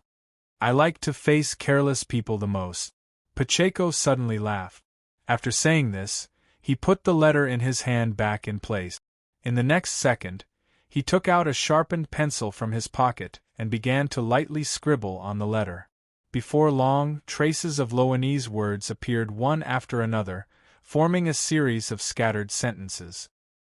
I'm being watched. There are traces of religious sacrifices left in the ruins. I took the items on the altar. It saw me. No. It was always by my side. When writing these sentences, the archaeologist, Vernal, seemed to be in a very intense mood, so he used a lot of force, leaving the most obvious pen marks. Chapter 1440. After reading the marks on the paper, Pacheco turned his head and said to Barton beside him, "What happens next will be quite complicated. I will seek help from the police. As for you, you can return to the Foundation and wait for follow-up inquiries." Barton, who was staring at the paper, wasn't disappointed when he heard this. Instead, he felt a sense of relief. All right. After reading the words left behind by Vernal, Barton's intuition told him that things would be very dangerous. As an ordinary person, avoiding danger was an instinctive choice.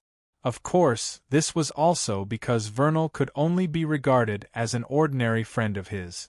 It was not worth it for him to take great risks to get involved in this matter. After replying, Barton immediately turned around and walked past the hotel owner and the waiter to the street. This time, he did not choose public transportation. Instead, he boarded a rental carriage. Barton's trip this time was a special matter that was rather urgent. Also, with the deputy director of the compliance department as a witness, the expenses could be reimbursed. Spending the Foundation's money and using his own salary were two completely different feelings. On the way, Barton looked at the scenery outside the window and couldn't help but think about Vernal's current state. Is he still alive? There's such a strong smell of blood in the room. I hope he's still alive. May the Lord bless him. If he's still alive, where would he be now? Where, is it possible? This. As his thoughts raced, Barton suddenly thought of a possibility. He hurriedly ordered the coachman to change the route and go to the street where his house was located. Not long after, he returned home. What happened? Barton's wife came up to him with a surprised expression. There was still some time before lunch, let alone getting off work. Barton did not take off his hat or coat. He did not answer the question. Has Vernal been here? He came to visit you in a quarter of an hour. I asked him to wait in the study and sent Wells to the Foundation to find you, Barton's wife answered truthfully.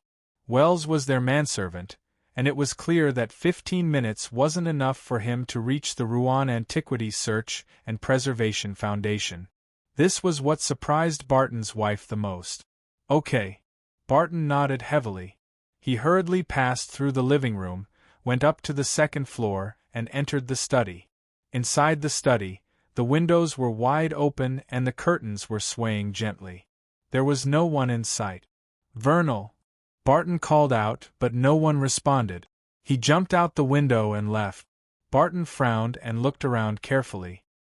He noticed that the books on his bookshelf were out of order. It was a series of history books, divided into upper, middle, and lower volumes. Barton's habit was to line them up from right to left, but now they were lined up from left to right. He took a silent breath, walked over quickly, and pulled out the 3 books. After a careful inspection, Barton noticed that one of the pages in the middle had been folded. He quickly flipped to the page and unfolded the corner. Written on it in pencil was a scribble of words. The remnants of the 4th epoch are worshipping evil gods. *kiss. Barton was both panicked and terrified as he suddenly stuffed the book back into his pocket. Without much thought, he rushed out of the study and ran to the stairs, intending to find Pacheco, the deputy director of the compliance department, to tell him about his discovery and ask him to get the police to protect his family. After leaving the house, Barton slowed down and considered a rather important question. Where can I find Pacheco? Clough Hotel, Stone Police Headquarters, or the Foundation? After a brief moment of thought, Barton decided to return to the Foundation and find another compliance department employee. At this moment, a rental carriage stopped in front of his house, and Pacheco Duane alighted. We discovered that Vernal has come to your house again, the deputy director of the compliance department quickly explained. Barton heaved a sigh of relief and replied without hesitation, yes, but he's already left. However, he left behind some clues. With that said, Barton led Pacheco into his house, came to the study, and handed the book to him. Pacheco glanced at it and gently slid his finger across the surface of the line of text. Then, he took out the pencil he had used earlier and wrote on the side of Vernal's message, "Call the police." After doing all of this, Pacheco stuffed the book back into its original spot. However, he didn't push the book back completely. This way, the entire row of books protruded outward. "All right, let's go back to the Foundation and have lunch. Then, we'll wait for the good news from the police." Pacheco clapped his hands. Barton didn't quite understand why this senior lawyer was doing this, but he didn't ask why. He really didn't want to get involved in this matter. He felt that he couldn't bear it at all. Barton immediately made up a reason to explain to his wife before following Pacheco back to the Foundation and began his daily work. At tea time, he had just finished an ancient book appraisal when he heard a knock on the door. "There's a clue. I need to go to your house." Pacheco, wrapped in a gray scarf, stood by the door. "Clue?" Barton got up in surprise. Pacheco didn't give a direct answer as he spread his hands and made an inviting gesture. Unable to refuse, Barton returned home with him. "Vernal is here again." His wife clearly sensed that something was wrong and came to the door in horror. "It's fine. It's just a small problem." Barton maintained his manly image and comforted his wife. After arriving at the study, he and Pacheco discovered that Vernal had escaped early again. "Damn it, can't he wait a little longer?" Barton couldn't help but complain. "It's fine." Pacheco walked to the bookshelf and pulled out the book. Clearly, Vernal had already read his suggestion because the book was completely stuffed into the shelf. "I roughly know where Vernal is," Pacheco said with a smile with his eyes half closed. Barton was stunned. "How do you know?" Pacheco opened his eyes and replied with a smile. "He accepted my bribe, no, a gift." "He accepted my bribe, no gift." That's not right either. The most accurate description would be advice. Of course, he might not accept it. With that said, the deputy director of the compliance department walked past Barton and out of the study. Barton subconsciously followed behind him, leaving the area where his house was located and turning into a nearby street. At the end of the street there was a house that had collapsed due to a fire. "They haven't started rebuilding it yet," Barton whispered.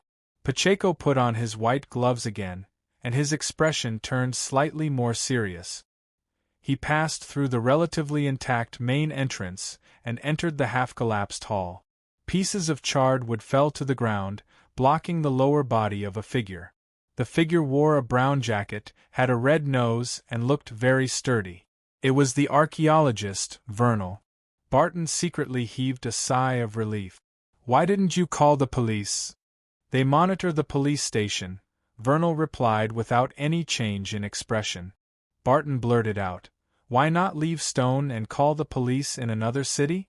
"They monitor the steam stations," Vernal replied in the same tone. Barton thought for a moment and frowned. "You have many ways to leave Stone. They can't lock down a city." Hearing this question, Vernal's expression gradually became lively. He said in a slightly erratic tone, "I can feel the will of that great existence." Chapter 1441. Great Existence. Hearing Vernal's words, some of the memories hidden in the deepest part of Barton's heart surged out. This made it difficult for him to restrain his fear, and his feet uncontrollably took a few steps back. In his archaeological activities many years ago, all his nightmares began with seeing similar descriptions. Just as Barton's body trembled and he wanted to turn around and escape, Pacheco Duane, the deputy director of the compliance department, took the initiative to ask Vernal a question. Since you have already felt the will of the great existence, why don't you reconcile with the remnants of the fourth epoch who are tracking you? Vernal's breathing suddenly became heavier, as if he was spewing out a faint, pale mist. His voice also became louder. They don't believe in it wholeheartedly. They still have some reservations. As Vernal spoke, in the half-collapsed house, a faint white mist that was so thin that it was almost invisible spread out, exuding a strong smell of blood.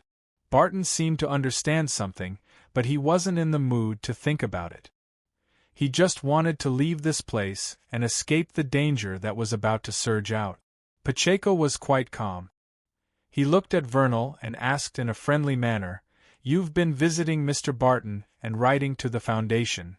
You've been visiting Mr. Barton and writing letters to the Foundation. What kind of help do you want us to provide?" Hearing this, Barton was stunned. If it were another occasion, he would definitely think that Pacheco was asking Vernal what kind of legal assistance he needed. At a time like this, shouldn't there be only two choices left? Either escape and call the police, or take out a weapon and give Vernal a shot or a stick. Barton was full of doubts about Pacheco's handling of the situation. Vernal, with a faint white mist curling around his nose and a pale gray light flowing in his eyes, had no resistance to such a communication. His expression calmed down, and he replied in a slightly dignified tone. "Two things.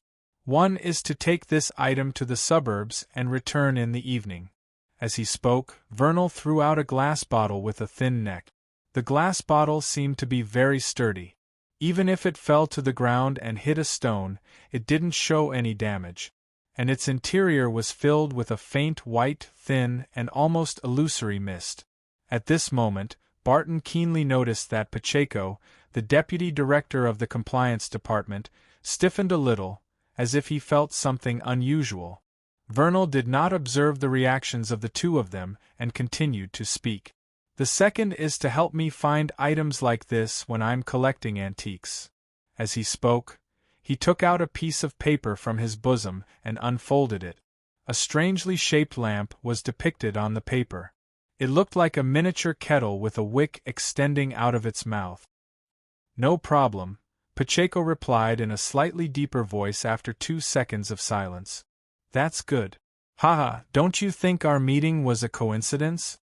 Vernal immediately dropped the piece of paper, then jumped to the top of the half-collapsed house. Like a baboon, he climbed and jumped agilely, and soon disappeared in front of Barton and Pacheco. "What should we do next?" Barton turned to look at the compliance department's deputy manager. Before he finished speaking, he suddenly stopped, because he found that Pacheco was standing stiffly in place, breathing extremely heavily. In addition, thick black curly hair grew on the surface of Pacheco's body. His muscles bulged, causing his black coat to tighten. "Monster! Monster!" Barton's pupils dilated sharply, as if he wanted to see Pacheco's current appearance. In the blink of an eye, the abnormality on Pacheco's body disappeared. He exhaled deeply and said, "That's right." He let out a long breath and said, "We'll wait here." "Do I need to pick them up?" Barton pointed at the slender-necked bottle and paper on the ground. The corners of Pacheco's mouth twitched. "You can pick them up. But you have to keep a distance from me after that." Barton blurted out. "The mist in that glass bottle will affect you? There are some things that even if you can't be sure, it's best not to try rashly." Pacheco still didn't give a direct answer. "It's really tiring to communicate with him." Barton thought for a moment, took a few steps forward, and stopped in front of the slender-necked bottle and paper. Just as he bent down and picked up the two items, a faint light suddenly lit up in front of him. Immediately following that, a pair of boots appeared in his line of sight. One of the boots had a pointed tip, while the other was similar to the popular round-toed boot. It was as if they belonged to two people. Barton's heart tightened as he abruptly straightened his body and looked ahead. Opposite him stood a lady. The lady wore a long dress that was split into two, one complicated and the other simple. One side was filled with many colors, while the other was pure black. Such an asymmetrical attire made Barton instinctively irritable. He wanted to tear off her clothes and give her a normal dress and a pair of normal boots. Such an impulse didn't contain any of a man's desire to violate a woman, but purely stemmed from his disgust towards aesthetics.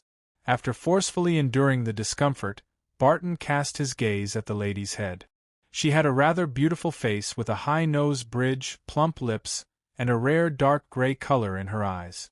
She was about 20 to 30 years old. Barton didn't find her stunning. Instead, he found her appearance indescribably strange. After a few seconds, he finally understood the source of the strangeness. The lady's face lacked expression. She didn't look like a real person, but more like a wax figurine. Vernal has already left. Pacheco, the deputy director of the compliance department, seemed to have completely recovered as he took the initiative to speak. The lady's gaze swept across the bottle and paper in Barton's hand. "What does he want you to do?" "Take this bottle to the suburbs and return in the evening. In addition, help him find the item depicted on the paper," Pacheco replied rather frankly, putting on a stance as though he wasn't willing to make an enemy out of her. The lady nodded and said, "Yes. Give me the bottle." After she said that, Barton seemed to hear an order that he couldn't disobey. He instinctively threw the bottle at her. "You're from the Tamara family?" Pacheco seized the opportunity to ask. The lady caught the bottle and looked down at it. "I didn't expect anyone to remember us," Pacheco replied with a smile. "In fact, since the end of the fourth epoch, there have always been members of the Tamara family active, but their numbers are very small. Have you heard of the Theosophy Order? They are them, and we are us," the lady replied simply before her body quickly faded and vanished into thin air. Chapter 1442. After looking at the spot where the lady had disappeared for a few seconds, Pacheco turned his head and said to Barton, "Let's go back to the Foundation." "We're not going to the suburbs anymore?" Barton asked subconsciously. Pacheco smiled and said, "Didn't you already send the bottle out? There's no need to go to the suburbs anymore." Perhaps his true goal is to get us to give the bottle to the lady from the Tamara family. Everything he said before was a lie. Of course, this has nothing to do with us. Regardless of who lives or dies, there are no innocents. We just need to do some monitoring to prevent the battle between them from affecting ordinary people. This will be handled by the police, not the responsibility of the Foundation or the compliance department. Vernal doesn't seem to be able to complete such a ruse. Barton muttered and didn't ask any more questions. He turned around and walked out the door. Frankly speaking, returning to the Foundation was the answer he wanted the most right now. Asking if he still wanted to go to the suburbs was just an impulse. It was an old habit he hadn't overcome for many years. After returning to the Foundation, Barton spent the day with some apprehension, ushering in the evening amidst the tedious and repetitive daily routine. "I originally thought that life was too monotonous, but now I realize how precious a monotonous life is. Sigh, I only hope that everything will be like this afternoon, without any accidents. May the Lord bless me." Barton stopped at his door, stretched out his right hand, clenched it into a fist, and lightly pounded his left chest.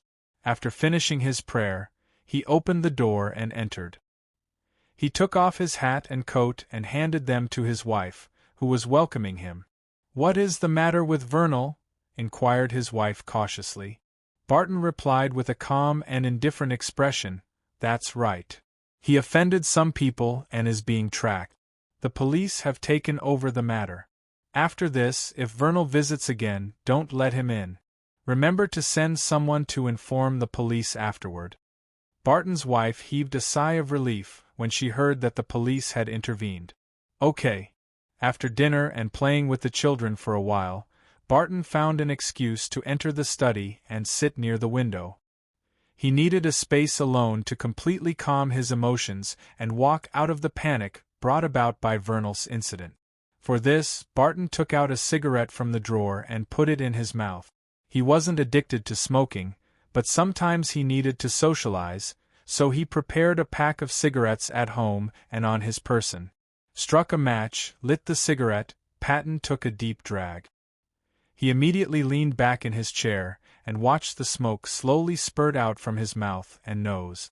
The pale white gas quickly spread out, reminding Barton of the mist that came out of Vernal's mouth and nose. He could vaguely smell the faint scent of blood. For Barton, this was not a strange discovery. Vernal had once stayed in his study, so there must have been some traces left behind. Ordinary people would not be able to detect it at all. Barton hadn't smelled it before purely because he was too nervous and flustered. His attention was focused on Vernal's whereabouts and the words he left behind. Of course, the smell of blood in the study was very faint. It couldn't be compared to the room in the hotel or the ruins from before, which was one of the reasons. As the smoke from the cigarette spread freely, Barton suddenly narrowed his eyes. He had a bad feeling. In the blink of an eye, the pale white gas condensed in one direction, bringing with it the smell of blood, forming a human figure. The figure's upper body was very normal, with an iconic red nose. It was the archaeologist Vernal. The lower half of his body was completely made of gas, like a monster depicted in smoke. "F. Vernal!" Barton shouted as if he was about to suffocate. His voice echoed in the study, but it didn't penetrate the walls. "Haha, I have already obtained an immortal body. As long as there is mist left, I can come back to life." Vernal laughed out loud. Compared to before, his expression became more and more deranged, and his eyes seemed to have a pale white color. He died once just now? Such a thought flashed through Barton's mind. Then, he forced himself to calm down. "What's the matter?" While speaking, Barton impulsively wanted to stand up, but he sadly found that his body was covered by a cold, thin mist, and he had lost most of his senses. Vernal stopped laughing, looked into Barton's eyes, and said word by word, "You didn't bring that bottle to the suburbs." Although Barton was impulsive, he knew that he couldn't answer this question directly. He quickly thought about it, looking for a better way to deal with it. A few seconds later, he changed the topic before Vernal could speak again. "Why did you change your faith? Aren't you a faithful believer of the Lord?" Vernal was silent for a moment, and his expression gradually became fanatical. "I see a wider, vaster world. Compared to that, the planet we live on now is like a grain of sand in a desert. There are countless civilizations there. There are relics left behind from hundreds of thousands, millions, or even tens of millions of years ago. This is the true appearance of the universe." Seeing that his question caused Vernal to have a bad reaction, Barton closed his mouth and thought about what kind of topic could make Vernal interested. He took a deep breath and said, "Apart from the altar, what else did you find in the fourth epoch ruin? How much do you know about the Tamara family?" Vernal's eyes lit up a little. There was a change of coat of arms in the Tamara family. This means that they have encountered a rather significant incident. As he spoke, the archaeologist stretched out his right hand and used the smoke to outline two symbols in the air.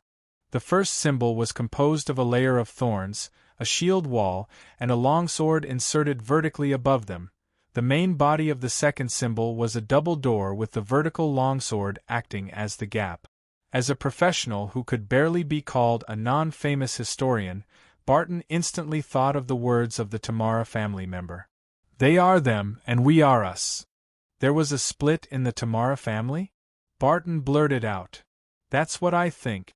Vernal smiled in relief, then approached Barton, and said with a fanatical expression, "Your brain is more tempting than I thought. This is the best supplement for me. Relax, your thoughts will merge with mine, and we will witness one great civilization after another." He looked very weak and was in urgent need of recovery. Barton's heart beat wildly. He tried to avoid the other party, but no matter how he struggled, his body seemed to be frozen and completely unable to move. Just as Vernal's face was in front of his eyes, Barton suddenly felt a pain in his right hand, and he instantly regained consciousness. The faint white fog and the monster-like Vernal in front of him disappeared, as if they had never appeared. Barton lowered his head and saw that the cigarette in his right hand had burned to the end, burning his fingers. Was that a dream? But it felt so real.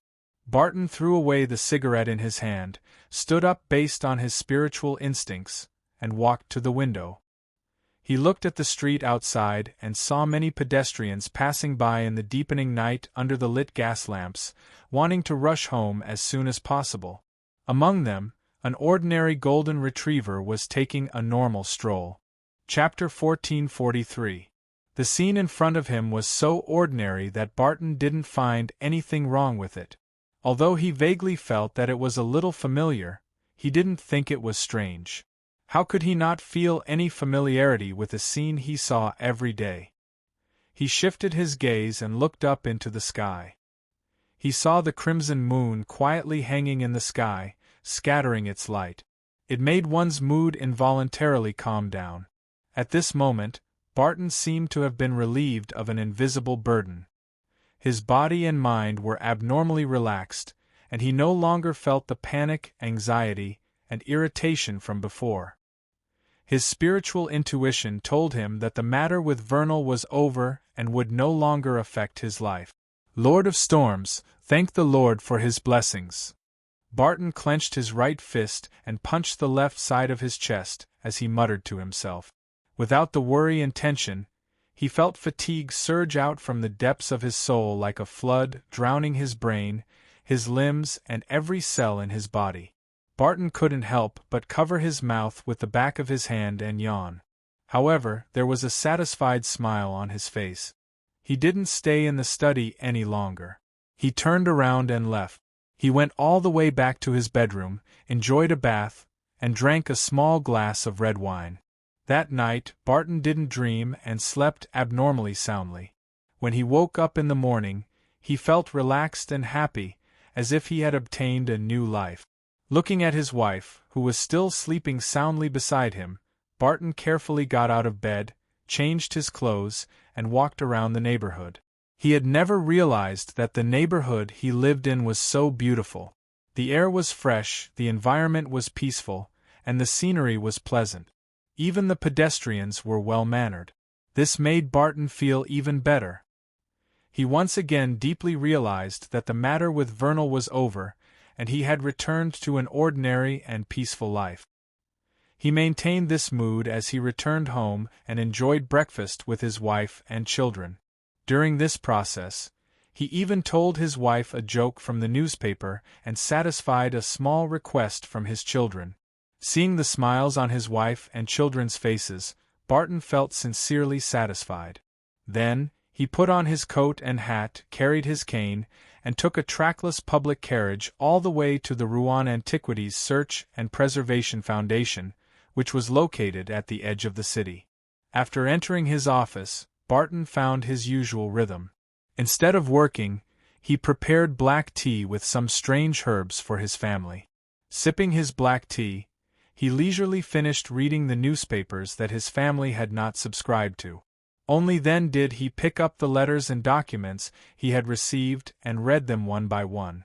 This kind of process, this kind of rhythm, made him feel abnormally comfortable. The only difference was that Barton was still a little worried about receiving another letter from Vernal. However, this worry did not become a reality. About a quarter of an hour later, someone knocked on his office door. "Please come in." Barton picked up his cup and took a sip of black tea. The person who pushed the door open was the deputy director of the compliance department, Pacheco Duane, who had an ordinary appearance and did not have any special characteristics but gave off a friendly feeling. "Did you sleep well last night?" Pacheco asked as he stood at the door. "Excellent." Barton didn't try to hide anything. Pacheco nodded and said with a smile, "It seems that you have indeed gotten rid of the influence of this matter." Barton didn't mention the nightmare he had. What about you? I slept well too. Pacheco responded with a smile. The police have completely taken over this matter. It is said that they found Vernal last night, but unfortunately, he seems to have met with misfortune. What a pitiful man. May he find peace. Barton didn't say that he wished the Lord to bless him because Vernal had already abandoned his faith in the Lord of Storms. If there was really a blessing, it would definitely be lightning and storms. With that said, Barton thought of the help Pacheco had previously provided, as well as his amiable attitude. Barton took the initiative to say, "Shall we have lunch together later? Are you treating?" Pacheco said with a smile. "Of course, it's nice to meet a friend like you." Barton stood up and bowed in a gentlemanly manner. Pacheco nodded slightly. "Then I'll wait for your invitation at the compliance department." "Before midnight?" "No problem." Apart from feeling grateful, Barton also felt that getting to know the deputy director of the compliance department would be of great help in his future work. Furthermore, he believed that Pacheco was like him, better than the average person in certain aspects. After watching Pacheco leave his office, Barton sat down again and exhaled silently. As an ordinary person with a normal IQ, he could completely tell that Vernal's matter was filled with oddities. It involved problems in the fields of mysticism and religion. In addition, he was also very interested in the various details of the Tamara family's split, the hidden history of the fourth epoch, and Vernal's encounter. However, he knew that he couldn't delve too deeply into it. It was already the greatest fortune of an ordinary person to be able to see the part of the iceberg that surfaced above the water surface. If he wanted to figure out the exact situation below the water surface, he would definitely drown. His past archaeological experience made Barton afraid to take risks, nor did he want to take risks. To him, curiosity might be the most worthless thing. After sighing inwardly for a while, Barton continued working. When it was almost midnight, he put down the items on the table, picked up his coat and top hat from the coat rack, left the office, and walked to the compliance department's door. Knock, knock. Barton knocked on the wooden door in front of him. Soon, Pacheco opened the door and glanced at Barton. "Give me another 5 minutes. I still have something I need to take care of." "No problem," Barton replied without minding. "Come on in and wait," Pacheco said casually. Barton didn't stand on ceremony. He walked into the compliance department and found a chair to sit down. As he casually moved his gaze, he discovered that there were about 6 to 7 compliance department staff members. At this moment, he heard someone knock on the door. Before the compliance department employees could get up, the door creaked open. The first to enter was the deputy chairman of the Rouen Antiquities Search and Preservation Foundation. He was a hale and hearty old man. He looked around, and his gaze paused on Barton for a second. "It looks like everyone is here. Let me introduce you to a new colleague." As he spoke, the deputy chairman took a few steps forward, revealing the new compliance department employee behind him to everyone's eyes. It was a woman in her 20s. She had a high nose bridge, plump lips, dark gray eyes, and a rather beautiful face. She wore a common blue dress. However, her face was expressionless. She didn't look like a real person, more like a wax figure. Barton and Pacheco's gazes suddenly froze. The deputy chairman continued speaking with a smile. "She will be the deputy director of the compliance department, just like Pacheco. Her name is Alexia Tamara. PS1.